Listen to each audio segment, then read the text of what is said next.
Hello, what's up mga ka-farm boy? It's Doc Bench once again ng inyong farm service, and today is September 6, 2024 at ngayon ang araw ng aming bulk breeding at inaasahang lahat ng mga winalay noong September 1 ay magsisilandian ngayong araw. So as expected nga guys, 5 araw makatapos ang winning, lahat nga sila nagsilandian. So nakikita nyo sa ating video, ngayon ay September 6 at lahat sila na breed. Kung kayo naman guys ay magtataka kung bakit at paano ito nangyayari, sila guys ay hindi tinurukan ng anumang pang-synchronize or hormones na pampasabay-sabay para magsilandian sila. Nangyayari ito guys tulad ng lagi kong sinasabi na kapag ka ang mga baboy natin ay nabigyan ng maayos na conditioning sa panahon ng kanilang pagpubuntis at mabigyan din sila ng maayos na management program pagdating nila sa paruwing or sa paanakan, 3 to 7 days makatapos silang iwalay sa kanilang mga biik at pagdating nila sa breeding area, sabay-sabay silang magsisilandian.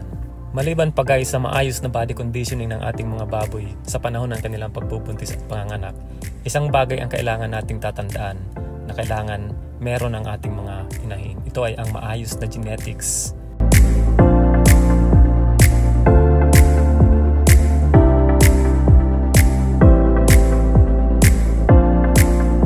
Thank you for watching.